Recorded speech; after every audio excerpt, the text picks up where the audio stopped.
শ্রীলঙ্কার বিপক্ষে বাংলাদেশের ওয়ানডে সিরিজের শুরুটা ছিল বেশ বাজে। ৫ রানে ৭ উইকেট হারিয়ে ভয়াবহ ব্যাটিং ব্যর্থতার পরিচয় দিয়েছিল লাল সবুজের ক্রিকেটাররা। অবশ্য কলম্বোয় বাংলাদেশ জিতেছে দ্বিতীয় ওয়ানডে, যদিও সহজ ম্যাচ কঠিন করে জিতেছে অধিনায়ক মেহেদী হাসান মিরাজের দল। অবশ্য বাংলাদেশের এই জয়ে মূল ভূমিকা ছিল স্পিনার তানভীরের। ৫ উইকেট নিয়েছিলেন তিনি। বাঁহাতি এই স্পিনার ধারাবাহিকতা ধরে রাখতে পারলে দলের জন্য ভবিষ্যতের ট্রাম্প কার্ড হবে বলছেন সাবেক অধিনায়ক মিনহাজুল আবেদিন।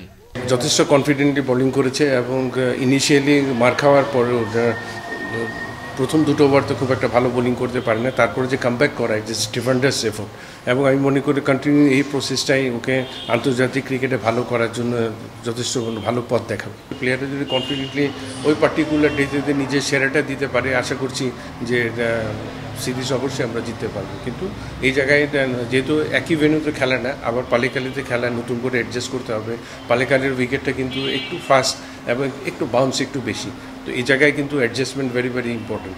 এবং যেহেতু একটা দিন পাবে অনুশীলনের জন্য, এখানে যত তাড়াতাড়ি অ্যাডজাস্ট করে নিতে পারবে। আবার ওখানে কিন্তু আবার রাতের আবহাওয়াটা একটু ডিফারেন্ট হবে, কারণ একটু পাহাড়ের উপরের জায়গায় মাঠটা, ওখানে কিন্তু একটু সুইং প্রবণতা থাকে, বিশেষ করে রাত্রেবেলায়। সব মশার বিরুদ্ধে সুরক্ষা দিতে এলো বসুন্ধরা এক্সট্রিম অ্যারোসল, মশার বিরুদ্ধে এক্সট্রিম সুরক্ষা। ব্যাটিং এর পাশাপাশি ফিল্ডিং এ বেশ দুর্বলতা দেখা গেছে বাংলাদেশের। যদিও ইংলিশ জেমস পেমেন্টের কোচিং এ উন্নতির আশা ছিল এই ডিপার্টমেন্টে। ক্রিকেটার মোহাম্মদ মিঠুন বলেছেন, ফিল্ডিং এর ব্যর্থতা বাংলাদেশের নিত্যচিত্র। সঙ্গে অধিনায়ক মিরাজের নেতৃত্ব নিয়েও মন্তব্য করেন তিনি।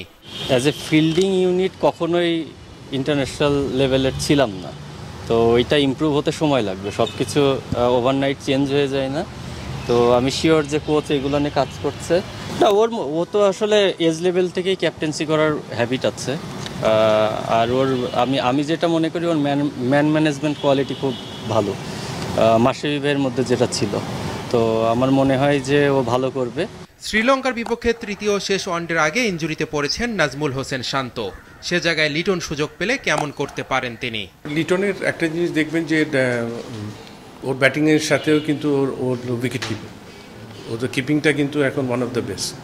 এটা কিন্তু ওটা স্বীকার করতে হবে সবাইকে। এবং ওর কাছে যে ট্যালেন্ট আছে, এখানে অবশ্যই যে কোনো সময় আবার রানে ফিরে আসতে পারে। আমাদের পুলের যে 25 থেকে 30টা খেলোয়াড় আছে, এদের মধ্যে কিন্তু সবাইকেই কিন্তু অলমোস্ট রেডি করতে হবে।